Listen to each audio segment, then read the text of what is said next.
ओम शांति। आज प्यारे मीठे बाबा की मुरली मंथन की डेट है 6 सितंबर 2022। तो आज मीठे मीठे बाबा ने अपने बच्चों से कहा, दूरंदेशी विशाल बुद्धि बन सर्विस करनी है, सच और झूठ का कंट्रास्ट सिद्ध करके बताना है। क्या कह रहे बाबा? दूरंदेशी बनो, दूर दृष्टि रखो, विशाल बुद्धि बन सर्विस करो।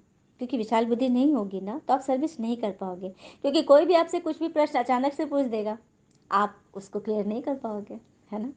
तो विशाल बुद्धि बनो, हर एक पॉइंट का मनन करके अपनी बड़ी दीदियों से हर एक तरह से उस बात में संतुष्ट हो जाओ, फिर सर्विस करो।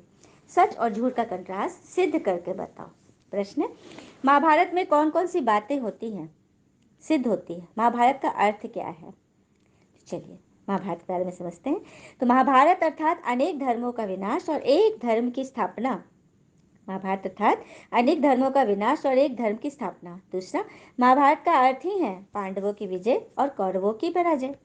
तीसरा, महाभारत लड़ाई से सिद्ध होता है कि जरूर भगवान भी होगा जिसने रथ पर बैठ ज्ञान सुनाया।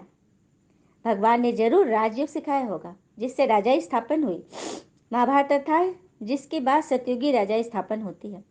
तुम बच्चे महाभारत पर अच्छी तरह से समझा सकते हो। बाबा ने मीठे बच्चे ने क्या बोला? विशाल बुद्धि बनो।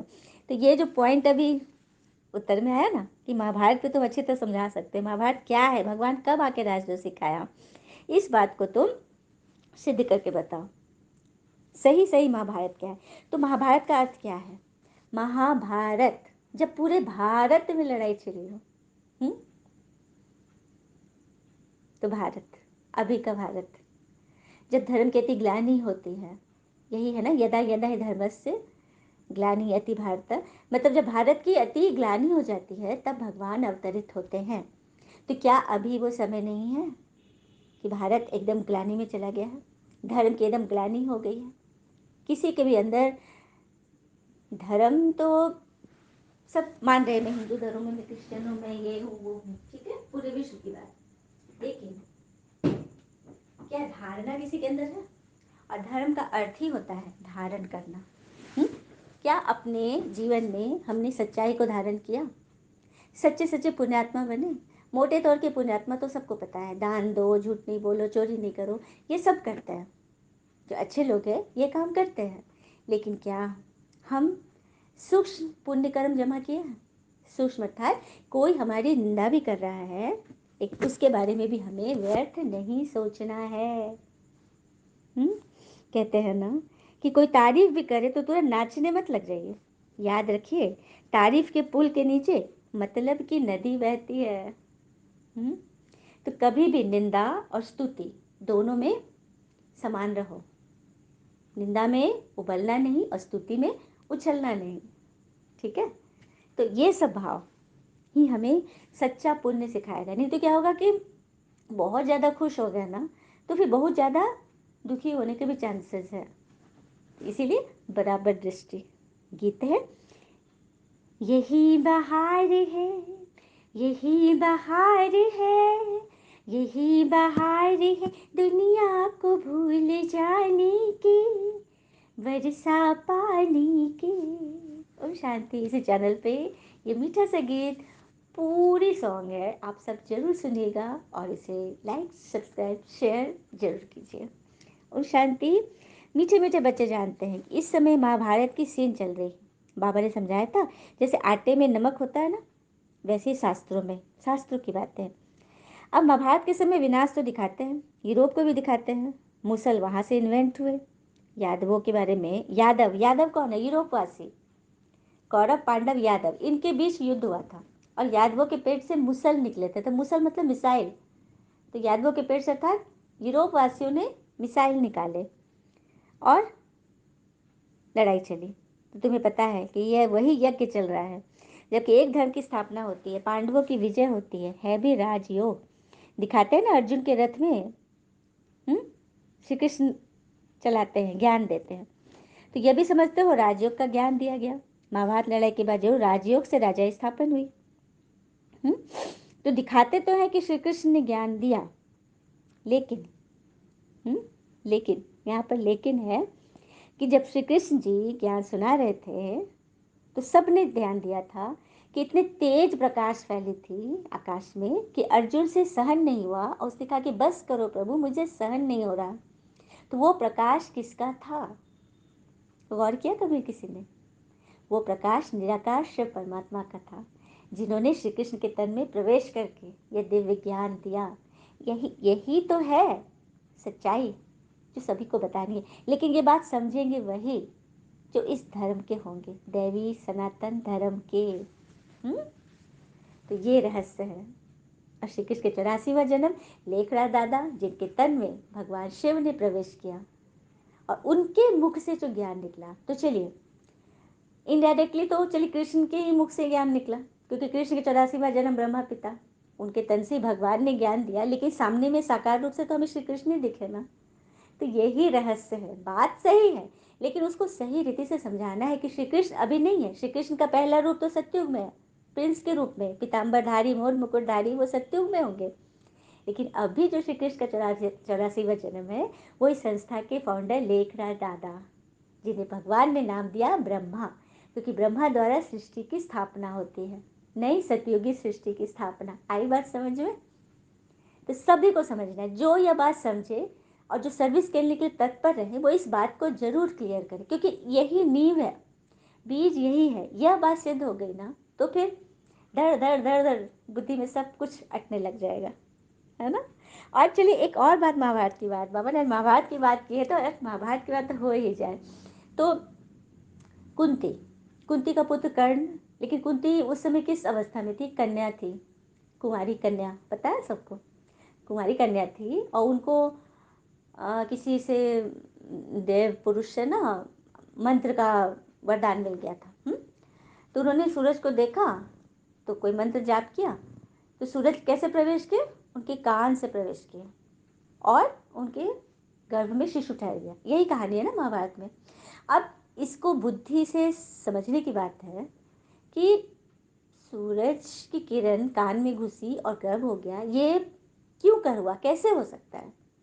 तो उसका अर्थ भगवान ने आकर क्लियर किया कि परमात्मा ज्ञान सूर्य, परमात्मा ज्ञान सूरज, ठीक है।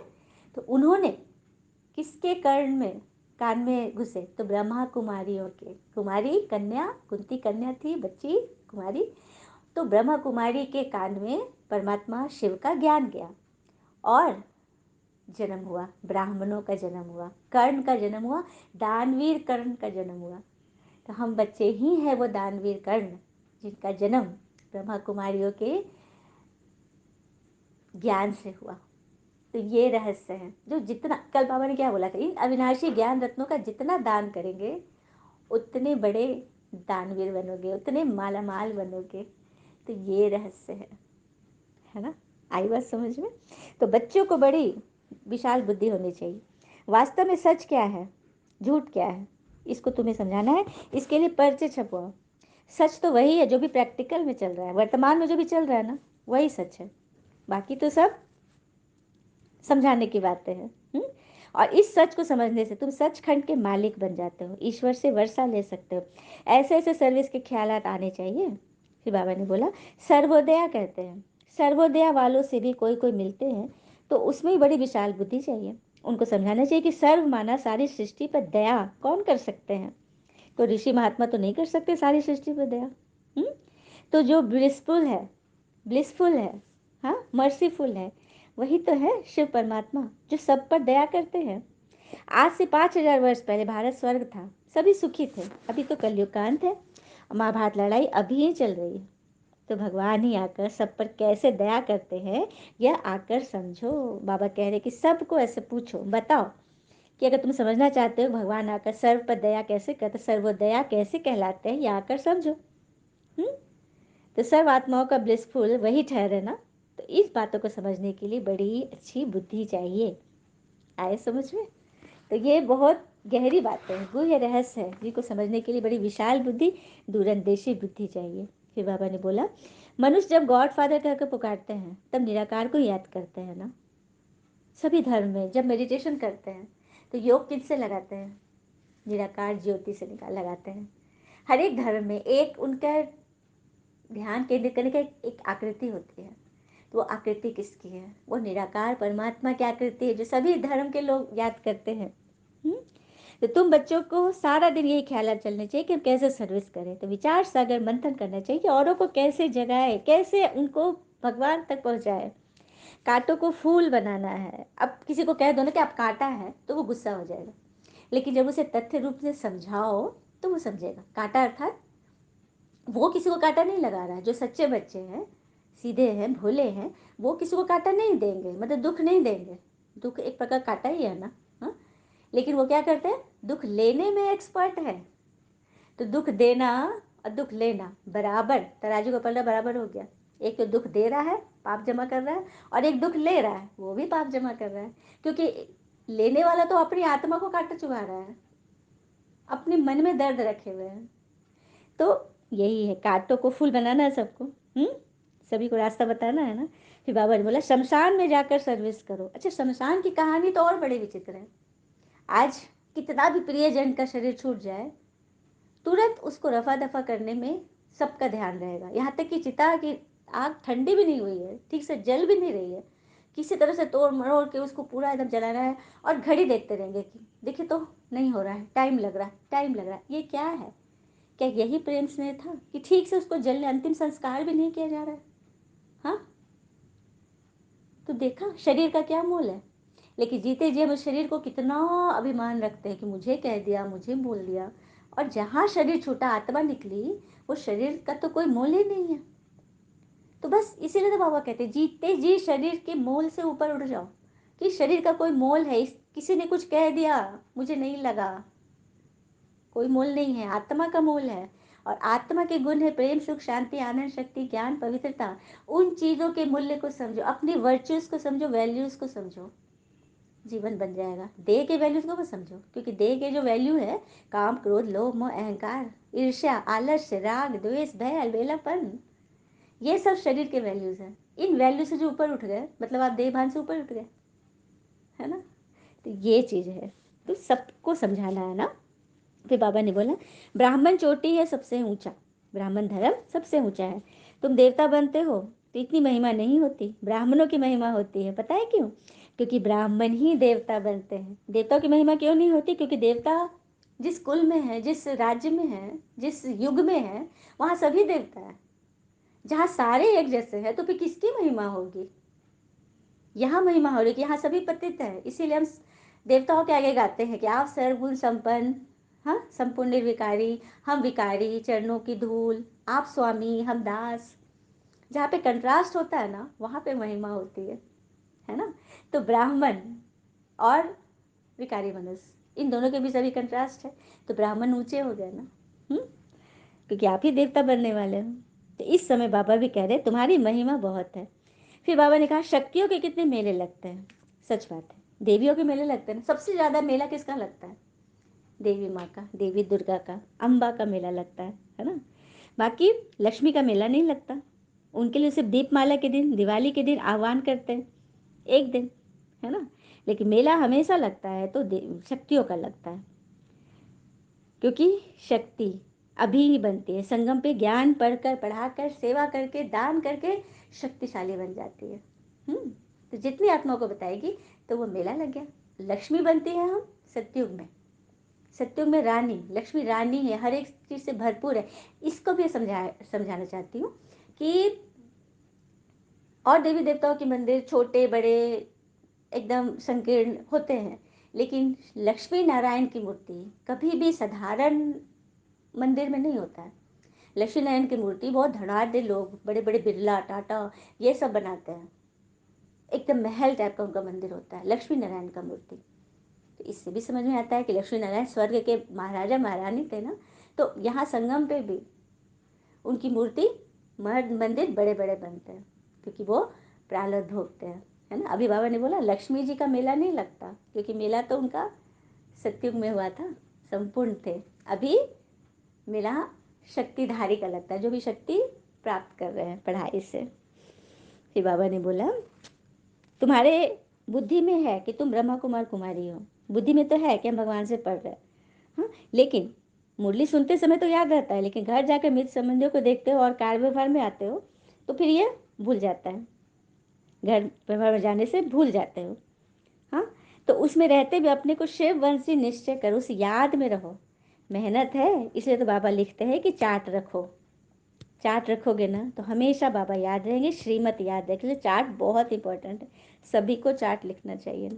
लौकिक संबंध होते हुए पारलौकिक को याद करें। देखिए, लौकिक जो दिखाई दे रहा है चारों तरफ, जिसको हम देख रहे हैं, उनके बीच होते हुए उस निराकार जो दिख नहीं रहा है उसको याद करें। मेहनत है ना, तो प्राप्ति भी तो यही है। प्राप्ति भी तो यही है। अगर बहुत इजी होता तो क्या सभी स्वर्ग में नहीं पहुंच जाते, बिना तैयारी के पहुंच जाते, है ना। इसलिए मेहनत है। बाबा, मेहनत कुछ नहीं है, बाबा तो कहते हैं एकदम इजी है, क्योंकि आपने कल्प कल्प किया है। अब जिसको बार बार हमने प्रैक्टिस की है वो हमारे लिए कोई डिफिकल्ट नहीं है, एकदम इजी है। ठीक है, बस करके देखो, चल के देखो। फिर बाबा बोलते हैं कि और धर्म वाले जो इस धर्म के नहीं हैं वो सत्युग में आने वाले नहीं हैं। हाँ, बाकी जो कन्वर्ट हो गए हैं, जो सनातन धर्म के थे लेकिन मुस्लिम धर्म, ईसाई धर्म, सिख धर्म में बदल गए हैं, वो कहाँ ना कहाँ से भी आके मिल जाएंगे। जितना जिसकी तकदीर में होगा वो तो लेंगे ही लेंगे। फिर खुद समझकर औरों को भी समझाएंगे, क्योंकि प्रजा नहीं बनाई, बहुतों का कल्याण नहीं किया तो वर्षा क्या मिलेगा। कोई भी, कोई की शक्ल से पता पड़ जाता है। अच्छा, किसी को आप सेंटर ले जाओ, कोर्स की बात, कुछ इंट्रोडक्शन भी चल रही है, तो उस वक्त उनके चेहरे देखो। हम्म बाबा बोल रहे हैं कोई की शक्ल से ही पता पड़ जाता है कि इनको ज्ञान कैसा लग रहा है। बात दिल से लगेगी तो कान हिलेगा, नजर हिलेगी, है ना। नहीं तो क्या होगा, मन नहीं लगेगा ना, दिमाग में बात अट नहीं रही होगी तो बुद्धि इधर उधर भटकेगी, तो इधर उधर देखेंगे। बाबा जांच भी करते हैं कि यह नालायक है वह लायक है, मतलब इस धर्म का है कि नहीं है ना। तो फिर यह नहीं समझना कि यह कोई भुट्टू तो नहीं है, बुद्धू तो नहीं है। बाबा कब कह भी देते हैं कि अच्छा इनको भुट्टू समझो मतलब जो बताने से, समझाने से भी न समझे तो वो क्या है। हाँ, तुम्हें तो शिव बाबा ही सुनाते हैं, मुरली चलाते हैं, है ना। तो विचार सागर मंथन करो। सन्यासी भी आगे चलकर बहुत निकलेंगे, जो समझेंगे इन्हों को पढ़ाने वाला बेशक परमपिता परमात्मा है। और अभी तो चल भी रहा है। आज भी टीचर्स डे, कल हम लोगों ने बहुत अच्छी रीति मनाया। तो मधुबन में, माउंट आबू में संत समागम, इतने सारे हमारे संत संतगण लोग वहाँ पहुँचे थे। कॉन्फ्रेंस चल रही थी, उन पर डिबेट चल रहा था, गीता पर, भगवान पर, कि परमात्मा आ चुके हैं। सब ने उसके बारे में अपनी अपनी राय दी है, सबका सम्मान किया गया। तो बाबा बोले सन्यासी भी आएंगे, लेकिन धीरे धीरे, है ना, क्योंकि उन्होंने तो अपनी प्रारब्ध यहाँ बना ली, उनका तो मान शान बहुत हो गया। हम्म लेकिन सबसे पहले मान शान भगवान दिला रहे अपने गरीब बच्चों को, साधारण बच्चों को, जिनको दुनिया में कोई मान शान नहीं मिला। परिवार में भी वो बहुत, मतलब एकदम मन दाब के रहते हैं, उनके मन की कभी पूरी ही नहीं हुई। कहते हैं ना, जिसका कोई नहीं होता उसका भगवान होता है। और कहते हैं ना, सरल व्यक्ति के साथ किया गया छल आपकी बर्बादी के सारे द्वार खोल देता है। जिसने आपके साथ छल किया है उसकी बर्बादी के सारे द्वार खोल देता है। चाहे आप कितने भी बड़े शतरंज के खिलाड़ी क्यों न हो, आपने सरल व्यक्ति के साथ छल किया है तो उनको जिताने के लिए कौन आ जाता है, स्वयं भगवान आ जाता है। कहते हैं ना, इसका कोई नहीं होता उसका खुदा होता है। तो भगवान के डायरेक्शन हमें यहाँ मिल रहे हैं। तो सर्विस में बाबा हमें अनेक अनेक युक्तियाँ बताते हैं, तो खूब सर्विस करो। और आगे बढ़ो। गृहस्थ व्यवहार में रहते बाबा के साथ योग लगाकर पूरा वर्षा लेना है, बहुत मेहनत करनी है। देखो, सन्यासी पवित्र बनते हैं तो बड़े बड़े प्रेसिडेंट आदि भी उनकी माथा टेकते ना जाके। तो फर्क देखो पति तो पावन का, कि सन्यासी को पवित्र समझते हैं। तो यहाँ भी सारा मदार है आपके पुरुषार्थ पर। पुरुषार्थ से पवित्र बनो, मन वचन कर्म से। तो अपने आप सब माथा टेके न टेके, लेकिन उनकी आत्मा जरूर टेकेगी, उनकी आत्मा जरूर समझेगी कि यह तो हमसे कई गुना अच्छे हैं। अंदर से लगेगा, और यही जमा करना है अंदर से। उसकी उनकी आत्मा वाह बोले कि वाह, ये तो बड़ी अच्छी बात बताते हैं। और पुरुषार्थ से ही प्रारब्ध बनती है। यह नहीं समझना है कि पुरुषार्थ बड़ा या प्रारब्ध बड़ी, नहीं, पुरुषार्थ बड़ा, क्योंकि प्रारब्ध उसी से बनती है ना। फिर बाबा कह रहे हैं, पहली पहली मुख्य बात है मेरा परिचय देना। जास्ती बातों में टाइम वेस्ट नहीं करना, पॉइंट टू पॉइंट बात करना। लिखवा लेना कि बरोबर आप क्या समझते हो। बाबा को जानने सिवाय और कुछ समझेंगे नहीं, पहली बात ही यह पकड़नी है। हाँ, तुम कहते हो निराकार बाबा सभी का पिता है, तो लिखो भगवान एक है। बाकी सब उनकी रचना है। अब बताओ गीता का भगवान कौन? देखो बाबा युक्ति बता रहे हैं, ऐसे ऐसे पूछना है। पहले पूछो कि सबका पिता एक है, तो भगवान एक हो गए ना, एक हो गए ना, जो सभी आत्माओं के पिता है। तो गीता का भगवान कौन? कहेंगे कि निराकार है। उसने गीता कैसे सुनाई होगी? तो फिर बता, जब निराकार है तो गीता कैसे सुनाई? तो फिर बताना कि प्रजापिता ब्रह्मा से क्या संबंध है और ब्रह्मा कौन थे। तो शुरू में बाबा ने भी बता दिया ना कि ब्रह्मा ही श्री कृष्ण के 84वां जन्म है। तो इस तरह से पहले पहले पिता का परिचय दे, सबको खुशी में लाओ, फिर धीरे धीरे सारा रहस्य बताओ। औरों का कल्याण करने लिए नींद फिट जानी चाहिए, हमेशा ये तात लगा रहे कि हमें कैसे सबको भगवान का परिचय दे, है ना। बच्चों को मेहनत करनी चाहिए, प्रदर्शनी और प्रोजेक्टर में भी पहले पहले इस पॉइंट्स पर समझाना चाहिए कि शिव पिता से तुम्हारा क्या संबंध है ना। अच्छा, मीठे बच्चों प्रति भगवान की नमस्ते, हम बच्चों के भी प्यारे बाबा को नमस्ते। धारणा के लिए मुख्य सार, पहले पॉइंट, सर्विस के लिए विचार सागर मंथन करना है, थकना नहीं है, बहुतों के कल्याण की युक्तियाँ रचनी है। ये बात तो सच है। अभी अभी हाल का अनुभव, एक दिन पहले का, बहुत ज़्यादा फीवर, और मुरली में आप लोग को भी टचिंग हुई होगी कि आवाज़ में वो खनक नहीं थी, फीवर में थे, दवा खा के मंथन चल रही थी। तो टीचर्स डे के दिन लगा कि आज तो नहीं जा पाऊँगी क्योंकि फीवर बहुत था रात में। लेकिन सुबह बाबा ने उठाया और बोला, अरे इतना बड़ा दिन है, उठो और जाओ स्नान करो, बुखार भगाओ। स्नान कर ली और फिर योग कराया बाबा ने, इतनी शक्ति भरी, इतनी शक्ति भरी कि सारा दिन एकदम उमंग उत्साह से उड़ती रही। तो ये है, बाबा ने बोला ना थकना नहीं है, बाबा है ना चलाने के लिए। तो बहुतों के कल्याण की युक्तियाँ रचनी है। दूसरी पर, लौकिक के बीच में रहते भी पारलौकिक पिता को याद करना, और चारों तरफ हमने देह के संबंधियों को देखते हुए भी उस निराकार अदृश्य गुप्त को याद करना है। यही तो है ऊंची स्थिति। श्रेष्ठ पुरुषार्थ से अपनी प्रालब्ध ऊंची बनानी है। चलिए वरदान लेते हैं बाबा से। एक बल एक भरोसा रख, हलचल की परिस्थिति में एक रस रहने वाले सर्वशक्ति संपन्न भव। एक बल एक भरोसा रख, हलचल की परिस्थिति में एक रस रहने वाले सर्वशक्ति संपन्न बनो। कैसे बनेंगे? तो एक बल एक भरोसे में रहने वाली आत्मा सदा एक रस स्थिति में स्थित होगी। एक रस स्थिति अर्थात सदा अचल, हलचल नहीं। एक पिता द्वारा सर्वशक्तियाँ प्राप्त कर सर्वशक्ति संपन्न रहने वाली आत्मा कैसी भी हलचल की परिस्थिति में अचल रह सकती है। देखा ना, हलचल की परिस्थिति आई ना, तबियत बिगड़ा, लेकिन बाबा की याद ने कितना ताकत भर दिया। तो एक रस स्थिति का अर्थ ही है एक द्वारा सर्व संबंध सर्व प्राप्तियों के रस का अनुभव करना। उसे और कोई भी संबंध अपनी ओर आकर्षित नहीं कर सकता, किसी के भी आकर्षण में वो नहीं आ सकता। यही है एक बल एक भरोसा द्वारा सर्वशक्ति संपन्न बनना, हर परिस्थिति में एक रस रहने वाला। स्लोगन, बेहद सेवा की श्रेष्ठ वृत्ति रखना ही विश्व कल्याणकारी बनना है। हद की सेवा नहीं, बेहद की सेवा की श्रेष्ठ वृत्ति रखना, हमेशा बढ़िया बढ़िया सोचना, अच्छा सोचना, शुभ सोचना, यही तो है विश्व कल्याणकारी बनना। तो सभी को बनना है ना। तो उसके लिए क्या करना होगा? चिंता नहीं करनी होगी। कभी ये चिंता नहीं कीजिए कि लोग आपके बारे में क्या सोच रहे हैं। वे तो स्वयं इस चिंता में डूबे हैं कि आप उनके बारे में क्या सोच रहे हैं।